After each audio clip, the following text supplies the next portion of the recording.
Hola hermanos, ¿qué tal? Bienvenidos a este espacio, a esta posibilidad de compartir nuestra experiencia y comprensión de la enseñanza no dualista de un curso de milagros. En esta oportunidad vamos a prestar especial atención a el principio 5 y a la lección 5. Entendiendo que la correlación que estamos haciendo no representa el establecimiento de una nueva teoría, es solo nuestra experiencia de comprensión y lo que pues nos ha permitido de alguna u otra manera adentrarnos en las profundidades del libro de texto y los matices tan interesantes que nos plantea el libro de ejercicios.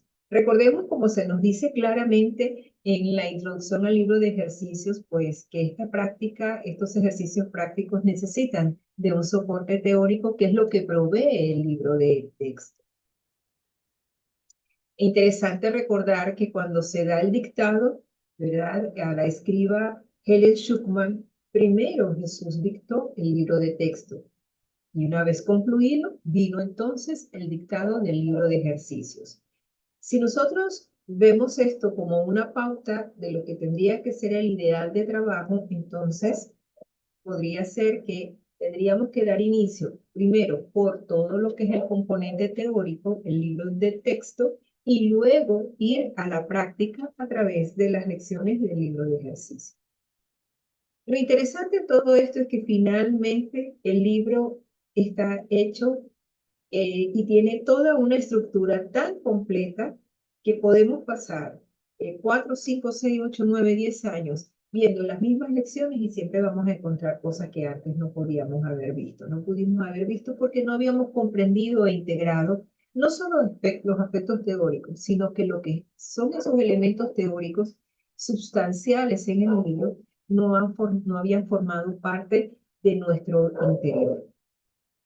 En ese sentido, bueno, vamos a dar inicio, vamos a compartir pantalla y queremos, pues, definitivamente, sí, vamos a que esto, perfecto, muy bien, excelente, excelente. Queremos de alguna u otra manera, pues, en este compartir de nuestra experiencia y comprensión del libro, los principios han sido desde hace aproximadamente 4 años un punto neurálgico al que siempre en lo particular vuelvo independientemente del tema, del capítulo o de la lección en la que podamos estar transitando en la altura del año, pues en esta ilusión de tiempo y espacio. Vamos entonces a comenzar, ¿no? Eh, La lección 5 es de las lecciones, es un clásico, podríamos decir, a la que siempre hacemos mención, aun cuando no sea la lección en curso, pero ante una circunstancia, el estudiante promedio de un curso de milagros en su momento dice, nunca estoy disgustado por la razón que creo. Y aquí pues se da inicio a todo un proceso de discernimiento respecto del proceso o la circunstancia en la que se encuentra. Eh, el principio que acompaña entonces a este discernimiento, que es el principio 5, también tiene unos matices que cuando conjugamos ambos, el principio y la lección, encontramos en el capítulo 28, su capítulo 7, en el párrafo 1 de la frase 1 a la 8, nos encontramos con esto, que realmente ya de alguna u otra manera es el abreboca a lo que contiene el principio, contiene la lección. Dios no pide nada y su Hijo, al igual que Él, no necesita pedir nada, pues no le falta nada. Un espacio vacío o una diminuta brecha supondría una insuficiencia. Y solo en esa condición podría Él querer tener algo que no tiene. Un espacio donde Dios no se encuentra o una brecha entre padre e hijo no es de la voluntad de ninguno de ellos, que prometieron ser uno. La promesa de Dios es una promesa que Él se hizo a sí mismo y no hay nadie que pueda ser desleal a lo que su voluntad dispone como parte de lo que Él es. La promesa de que no puede haber brecha alguna entre Él y lo que Él es no puede ser falsa. ¿Qué otra voluntad podría interponerse entre lo que no puede sino ser uno y en cuya plenitud no puede haber brecha alguna? Y con esto damos entonces como abreboca, ya vamos a volver a la cita, a lo que nos plantea precisamente el principio son. Los milagros son hábitos y deben ser involuntarios, no deben controlarse conscientemente. Los milagros seleccionados conscientemente pueden proceder de un asesoramiento desacertado o en otras traducciones también dice de un falso asesoramiento. Y aquí esto es importante. ¿Por qué? Que de alguna u otra manera la cultura nos dice que a Dios hay que pedirle, pide y se te dará.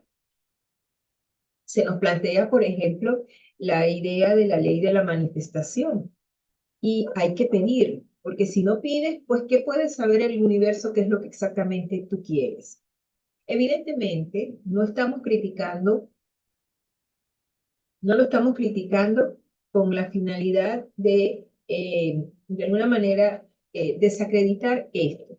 No, de acuerdo a nuestro nivel de conciencia, o sea, en el proceso y en la etapa de nuestra dinámica espiritual particular en la que nos podamos encontrar.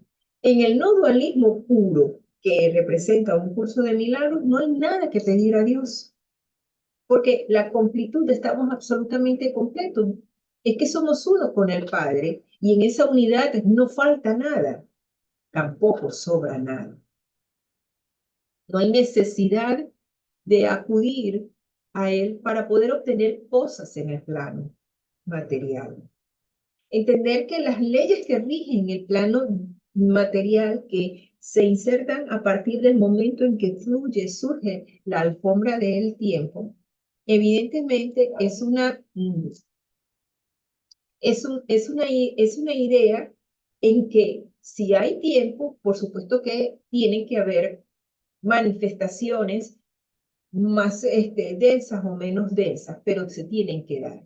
Y es aquí donde entonces, bueno, hacemos nuestros mapas del tesoro, mapas de los sueños, nuestra lista de deseos, y al finalizar el ritual, o dado un tiempo al año, revisamos y nos damos cuenta que se nos dio, que no se nos dio.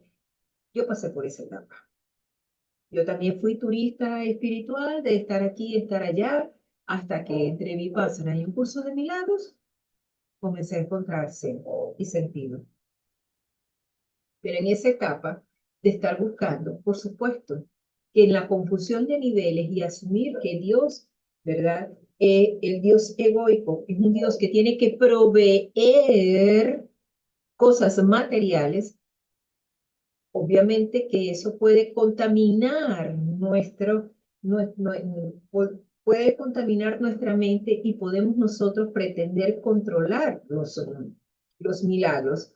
Y por eso nos los dice claramente.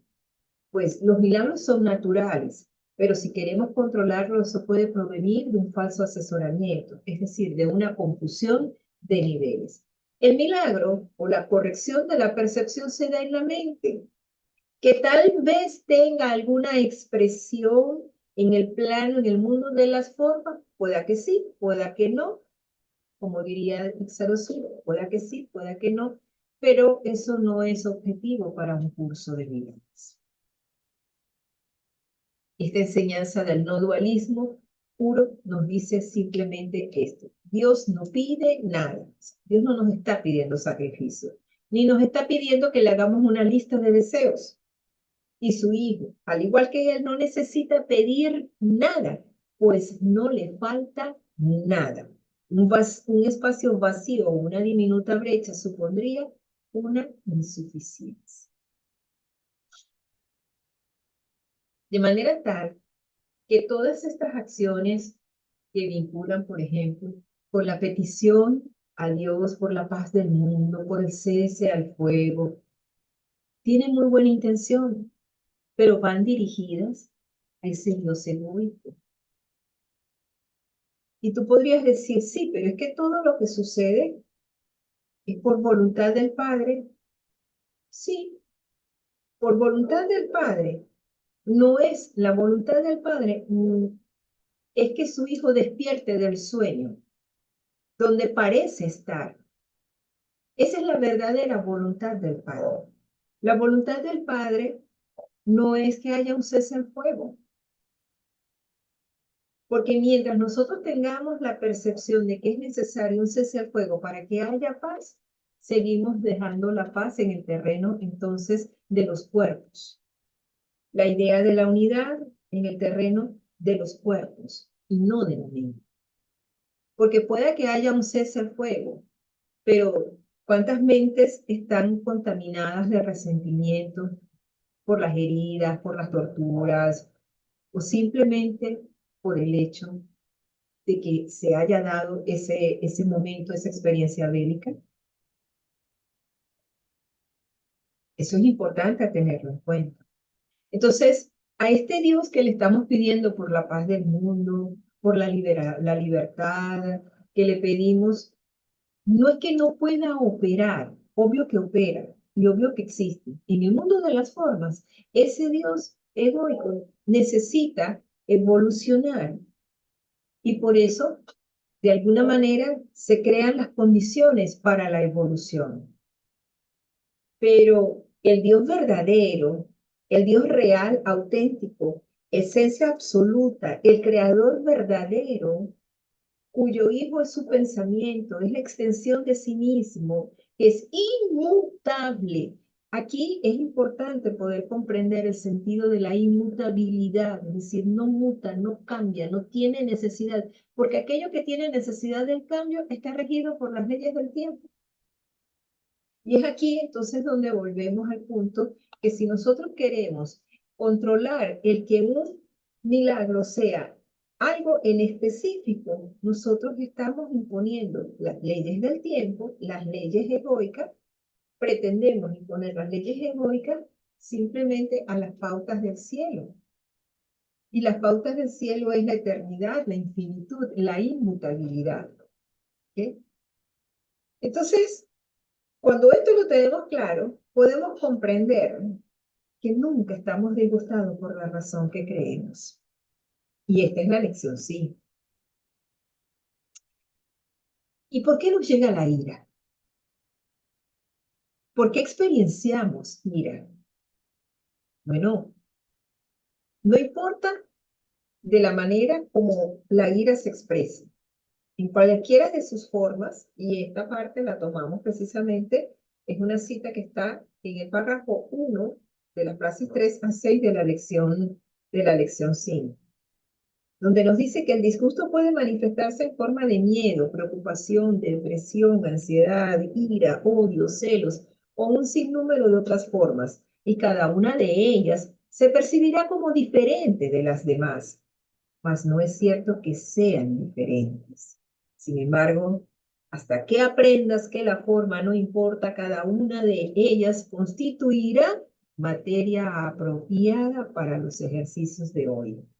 Aplicar la misma idea a cada una de ellas por separado es el primer paso que te lleva a reconocer finalmente que todas son lo mismo. Oye, oye, ¿qué nos frustra? ¿Qué nos decepciona? Que son todas manifestaciones de lo mismo. No hay media paz. O estoy en paz o no estoy en paz.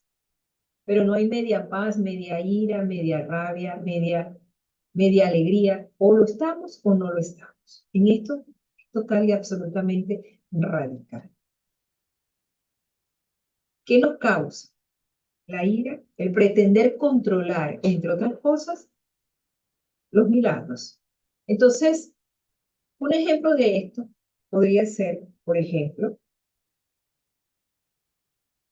si tengo una situación en el trabajo. En lugar de pedir al Espíritu Santo la guía, la orientación, que toma el control de mi mente y de todas mis percepciones de esa situación en el trabajo, yo asumo que soy yo la que tengo que tomar posición respecto de esa circunstancia en el trabajo, hablar con el jefe, con el subalterno, cambiar de determinado puesto de trabajo a determinado compañero. Yo estoy sustituyendo al Espíritu Santo y estoy creyéndome dueña, ama y señora para la resolución de algo que yo misma fabriqué. Porque aquí ya vamos matizando hacia dónde nos dirige, porque es que nunca estoy disgustada por la razón que creo. Nos disgusta la frustración de que algo, la frustración y la decepción de que algo no es como creemos que tendría que ser. Y porque además tenemos una confusión de nivel y creemos que nuestra identidad, que la hemos fundamentado en el cuerpo, en el personaje, en la profesión, en el oficio, en nuestros hobbies, en todas las cosas que nos gusta. Hemos hecho de todo ello una imagen, una idea de una identidad que no es. Pero nos aferramos tanto a ella con tanta vehemencia que aferrarnos a ella con esa vehemencia es simplemente un error, un error. ¿Y cómo nos sentimos cuando vivimos una experiencia de ira profunda y hemos hecho una descarga, un drenaje y le hemos dicho 3, 4, 5 cosas a esa persona, a ese Pedro Pérez? Por una parte nos sentimos desahogados, pero en la íntima intimidad también sentimos culpa. Al final, la ira, el disgusto es una expresión realmente del miedo, y el miedo es lo que es opuesto al amor. Entonces, cuando yo quiero controlar un milagro, que el milagro que yo quiero exactamente es que este Pedro Pérez cambie y actúe de determinada manera. Cuando yo me propongo eso, es porque tengo una confusión de niveles y por supuesto es el falso asesoramiento. Estoy impidiendo el flujo natural de esa corrección de mi mente, que finalmente son los milagros, que son naturales. Entonces, nos frustra, esto nos decepciona grandemente cuando las cosas no son como creemos que tendrían que ser, cuando las cosas no salen como creemos que tendrían que salir. En este punto, entonces, veamos y hagamos el proceso en esto que nos plantea en el capítulo 30, ¿verdad? Que además también es un capítulo bien interesante, muy interesante. Y nos dice, la ira nunca está justificada. El ataque no tiene fundamento. Con esto comienza uno a escapar del miedo y con esto también es como lo logrará. Y lo comparto con ustedes y en este momento me hago consciente de una dinámica personal y definitivamente, bueno, Espíritu Santo, en este momento te entrego esas percepciones, te entrego esto que nos conecta con un punto crucial, que lo vamos a ir explorando en en la progresividad de este trabajo. Y es precisamente con el odio especial a Dios. Reconocer que en nosotros tenemos un odio especial a Dios porque a Él le endosamos el que nuestra voluntad no sea, nuestra idea de que nuestra voluntad no sea su voluntad. Por eso queremos, desde la confusión de niveles, controlar el flujo de los milagros y que los milagros se den de la manera que nosotros queremos que se den. Y hay algo interesante, incluso que lo hemos compartido, también está en un video anterior que se llama precisamente el odio especial a Dios. Y allí nos planteamos un cuadro un poco para ayudar a ubicar, ¿no? Y partimos de la máxima de, en la primera columna, de identificar qué no me gusta. Eso que no me gusta me mueve, me conmueve, mueve, genera una fisiología específica en mí. Y eso que mueve es lo que me permite ver que lo que yo creo que tendría que ser la voluntad de Dios no es la voluntad de Dios y en consecuencia, por eso lo odio. Pero sentir ese odio especial a Dios me hace sentir culpable. Y pido milagros, los milagros a los que tengo derecho, pero no estoy revisando en la profundidad precisamente este odio especial a Dios. Entonces, cuando vemos acá que nos dice, la ira nunca está justificada, el ataque no tiene fundamento. Claro, porque la ira acontece dentro de la estructura de la alfombra del tiempo, dentro de la demencia del sueño, de manera tal que parece suceder, pero no sucede. Ahora, una parte de mi ego quiere creer que sí es real y por eso le doy forma y la disfrazo. Y me recuerdo a mí misma hace unos años atrás decir que existían 4 niveles, ¿no? Lo que me molesta, lo que me incomoda, lo que me molesta, lo que me calienta y lo que me arrecha. Y lo decía así de manera ascendente.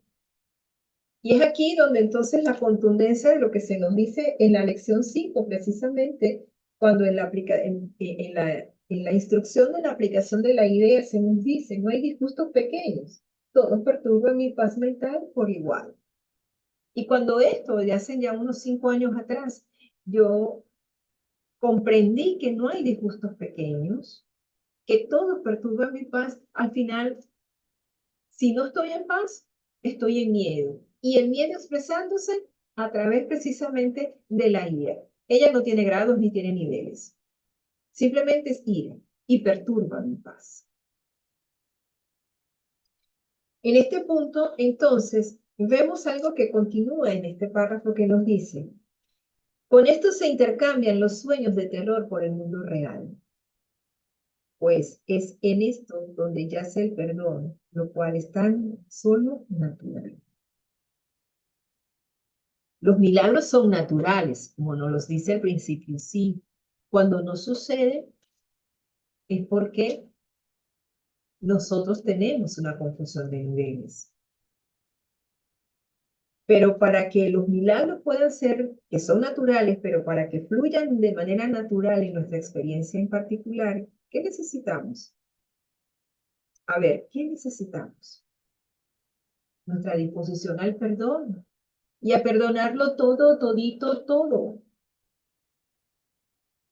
Dice, no se te pide que concedas perdón allí donde se debería responder con ataque y donde el ataque estaría justificado. Pues eso querría decir que perdonas un pecado pasando por alto lo que realmente se encuentra ahí. Eso no es perdón, ya que supondría que al reaccionar de una manera que no está justificada, tu perdón se ha convertido en la respuesta al ataque que se ha perpetrado. Y así el perdón no habría sido apropiado al haberse concedido donde no era debido. Y esto aquí, esta parte es importante que lo podamos, por favor, aclarar. No es que nada, no es que algunas cosas no merezcan perdón. Recordemos que finalmente el que tengamos la idea del perdón, la necesidad del perdón, el perdón es la ilusión que nos saca de la ilusión. Eso es importante tenerlo en cuenta. Cuando nos vamos en el libro de ejercicios, en el monográfico 1, que se nos dice, se define qué es el perdón. En el primer párrafo lo dice claramente Jesús. El perdón, ¿verdad? Nos recuerda que lo que creímos que nuestro hermano nos había hecho realmente nunca sucedió. El perdón no perdona pecados para no otorgarles así realidad.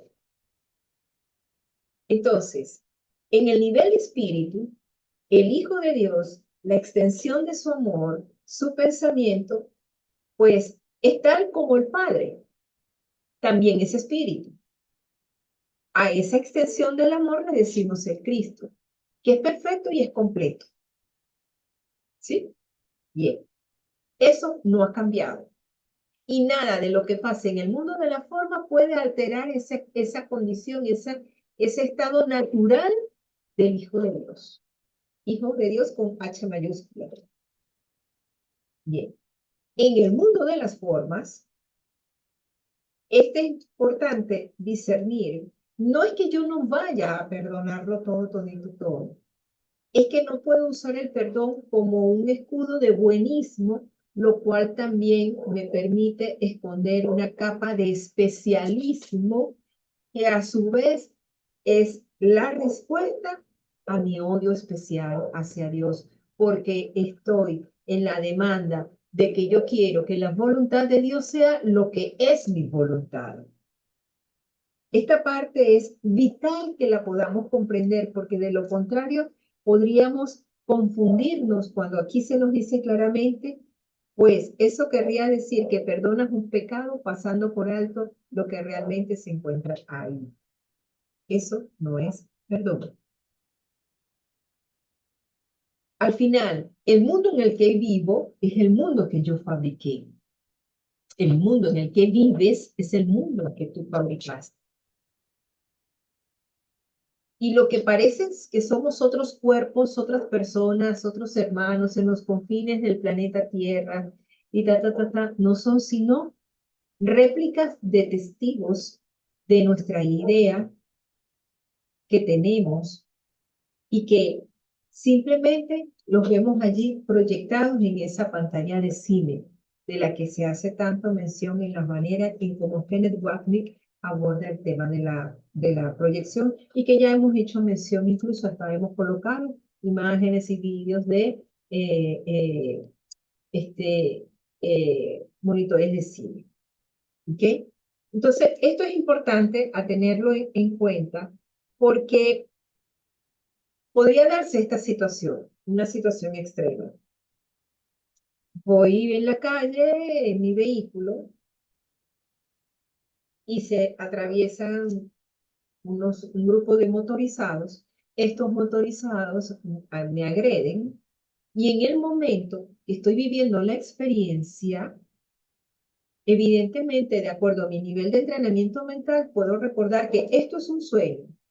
Y así tal como lo vivió Jesús. Jesús nunca perdió el norte y la claridad. Y nos lo dice muy claramente en el mensaje de la crucifixión, que su cuerpo estaba siendo flagelado, que él estaba siendo humillado, que él estaba siendo torturado, pero su mente se mantuvo incólume, intacta en el recuerdo, primero, que lo que le pasaba al cuerpo formaba parte del sueño y que el Padre en la unidad no le había abandonado. Y que precisamente por decir, no vengo en nombre mío, sino de mi Padre, no me vean a mí, sino a mi Padre, el que otros no le comprendieran, esos otros no le comprendieran su mensaje, desde esa incomprensión fue condenado. Entonces, esto nos conduce precisamente a que podamos nosotros adentrarnos en el que, ok, se presenta, vuelvo al ejemplo de en la situación del asalto. Se atraviesan los motorizados y en el momento simplemente debo recordar, y si no lo recuerdo, tampoco me tengo que sentir culpable porque en el momento que sucedió no lo recordé. Con que luego lo haya recordado es suficiente como para volver a elegir, ¿ok?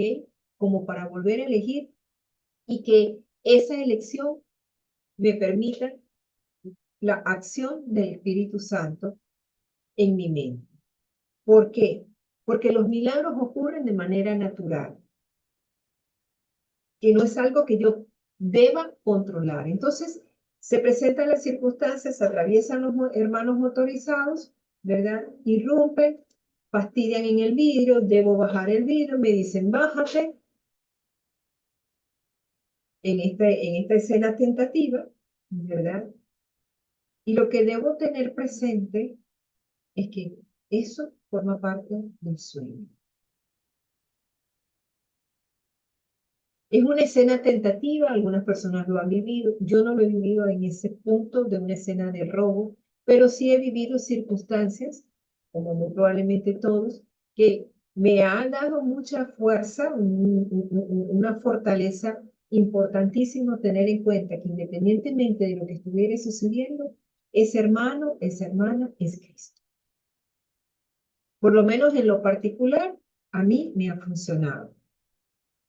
Entonces, esto es importante tenerlo en cuenta cuando queremos trascender la comprensión de este principio, porque ciertamente los milagros son naturales. Su fuente es el amor. Al final, todas las expresiones de amor son máximas y estamos haciendo referencia a los principios anteriores que ya hemos trajinado en esta experiencia de compartir estos discernimientos.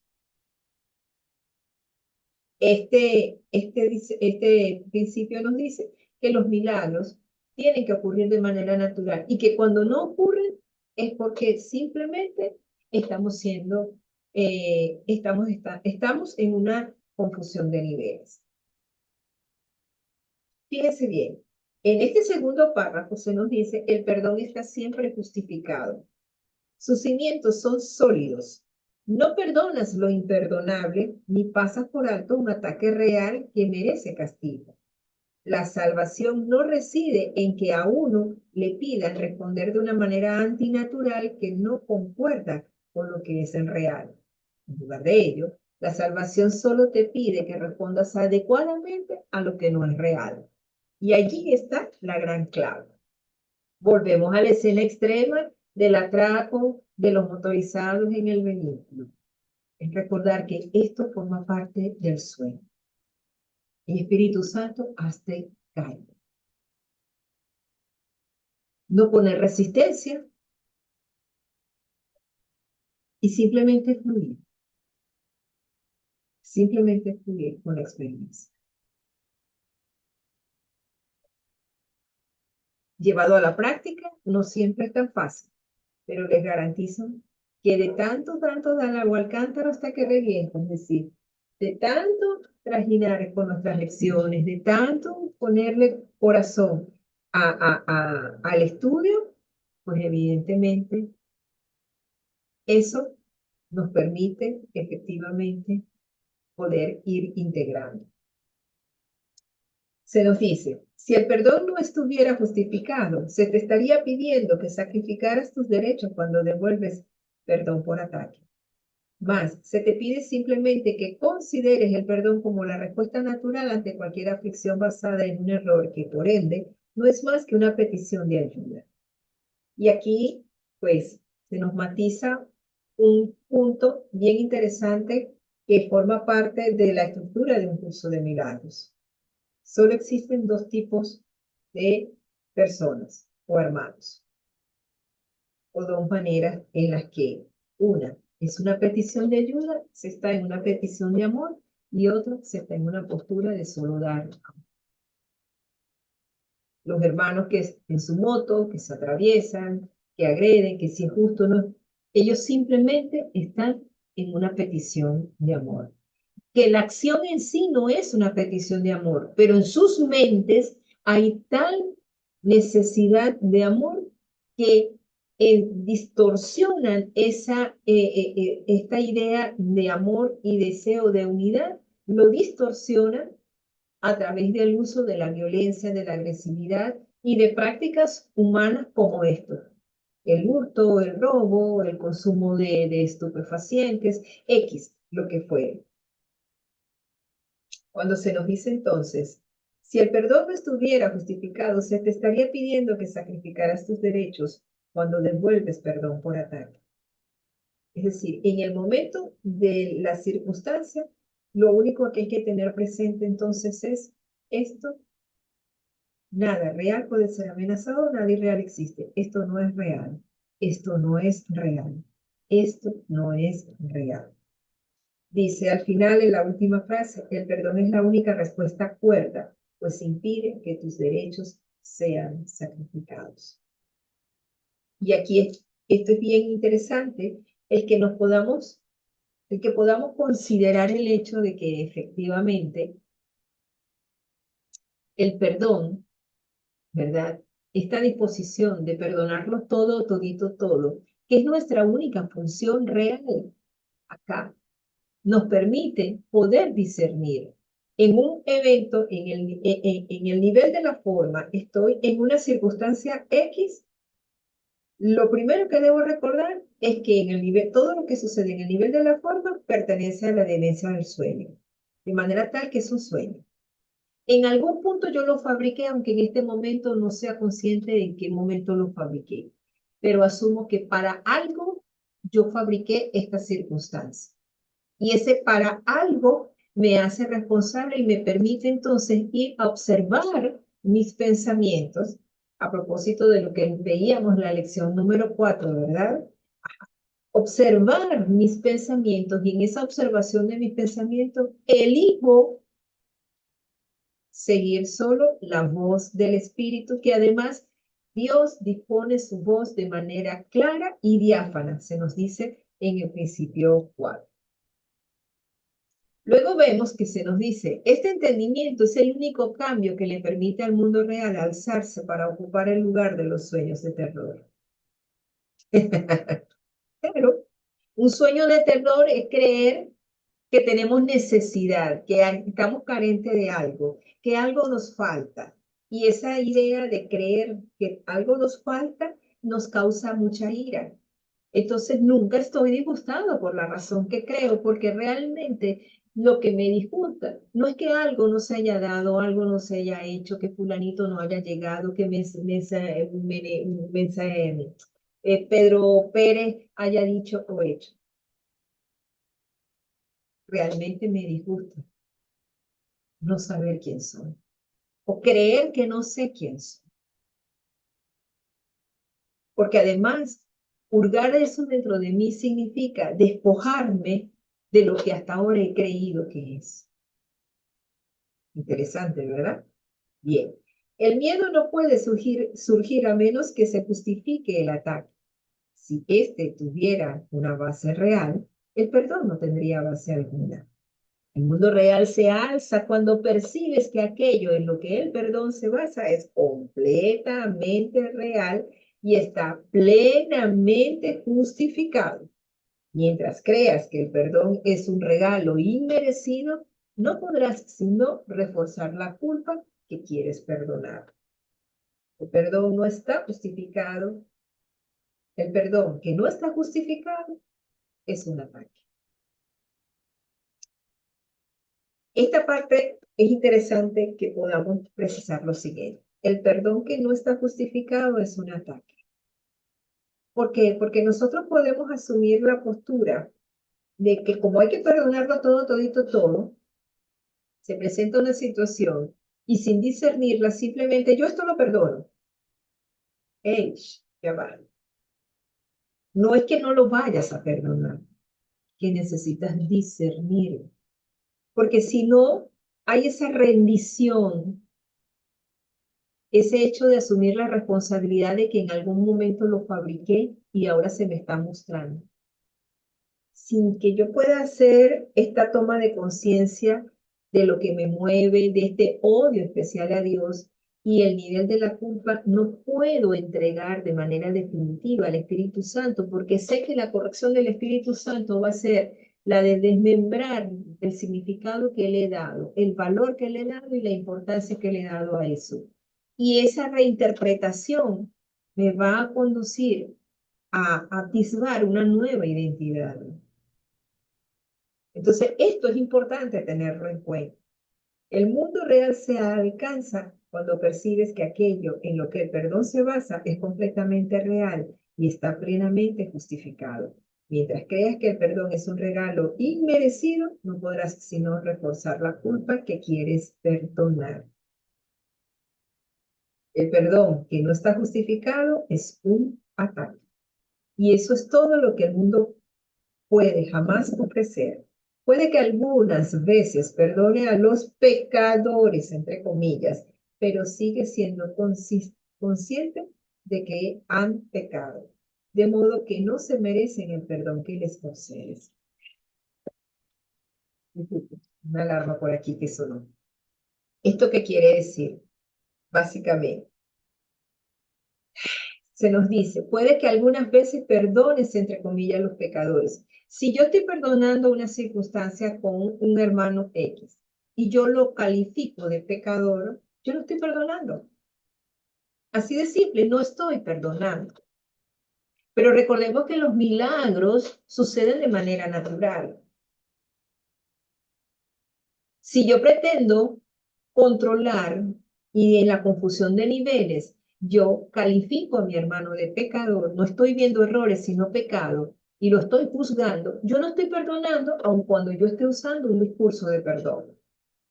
Y probablemente el discurso y las afirmaciones de perdón más hermosas y sublimes que pueda imaginar, pero dentro mío, yo sigo viendo a mi hermano como un pecado.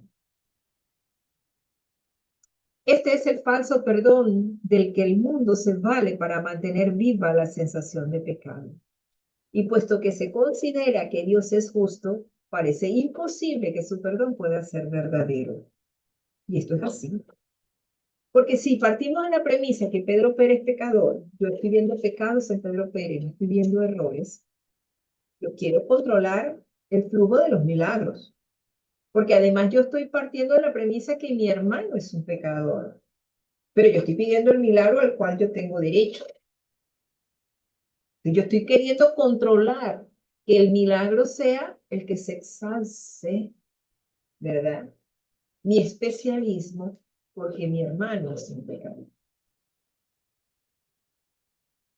Por eso es que claramente no estoy disgustado por la razón que creo. Se nos dice entonces, de este modo el temor a Dios es el resultado inevitable de considerar que el perdón es algo inmerecido. Del temor a Dios, que finalmente es el cuarto de los obstáculos a la paz y que tiene un fundamento, una manera en cómo se ha incrustado en nuestras mentes, en este programa de significado que hemos heredado del clan, le vamos a dedicar atención más adelante, pero entender que pues pretender temerle a Dios es simplemente negar que Dios sea amor. Nadie que se considere a sí mismo culpable puede evitar sentir temor a Dios. Piense, ¿qué me hace temer a Dios? Que yo me sienta culpable. Si me desvisto de la culpa, no tengo por qué temerle a Dios. No está justificado ese temor a Dios. Pero como la culpa forma parte de ese software, de ese programa con el que funciona el sistema de pensamiento egoico, obviamente que aprender a soltar la culpa, a recordar mi verdadera identidad, mi verdadero origen, significa desmembrar esa falsa identidad. Nos dice, pero se salva de este dilema si perdona. La mente tiene que considerar al Creador tal como se considera a sí misma. Si puedes ver que tu hermano es digno de perdón, es que has aprendido que tú tienes el mismo derecho a ser perdonado que él. Y no pensarías que Dios tiene destinado para ti un juicio temible que tu hermano no se merece. Pues la verdad es que tú no mereces ni más ni menos que tú. Y aquí hay algo importantísimo, incluso que lo veíamos en una cita a propósito del principio 4 y la lección 4. Lo que quiero para mi hermano es exactamente lo mismo que quiero para mí. Entonces, yo quiero condena para mi hermano, significa que yo me estoy condenando y quiero condena para mí. Así es. Y por eso hay que respirar, porque entonces vamos a purucutear un poco en nuestra experiencia, ¿verdad? El estatus de nuestras relaciones. ¿Cómo están nuestras relaciones? Y te lo digo y me lo digo, ¿ok? Dice, todo perdón que se considera merecido, sana, pues le otorga al milagro la fuerza para pasar por alto las ilusiones. Así es como aprendes que tú también tienes que haber sido perdonado. No hay ninguna apariencia que no pueda pasarse por alto. Pues si la hubiera, sería necesario que primero hubiese algún pecado que estuviera más allá del alcance del perdón. Tendría que haber algún error que fuera más que una simple equivocación, un tipo especial de error que fuese inmutable y eterno y que estuviera más allá de cualquier posibilidad de corrección o escape.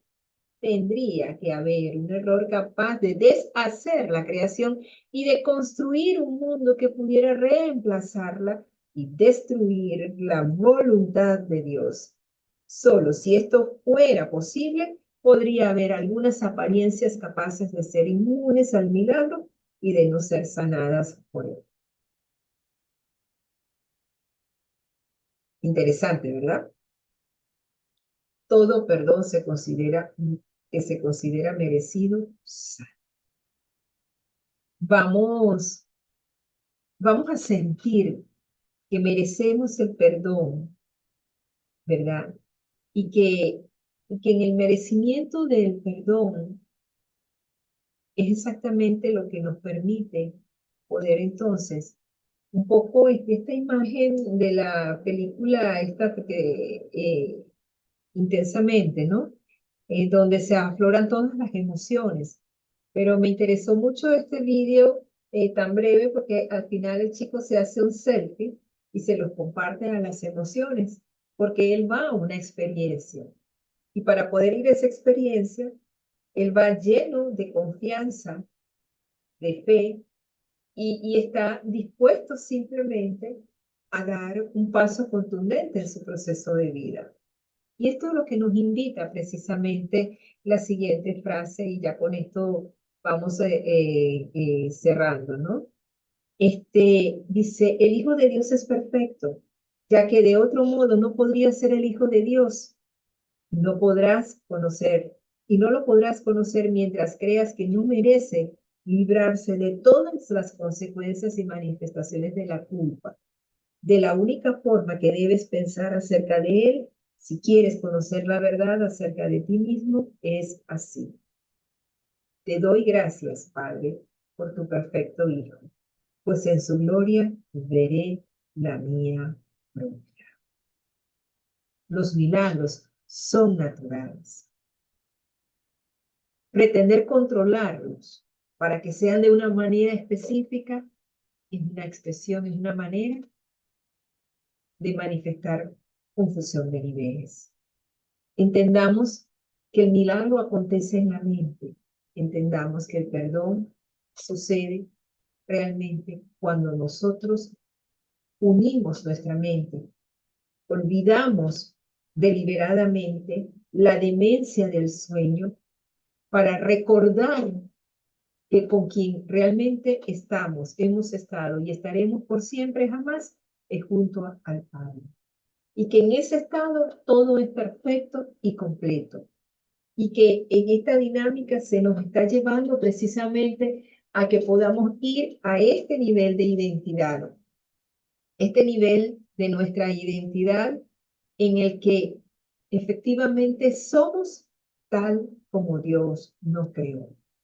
Y se nos dice acá, he aquí la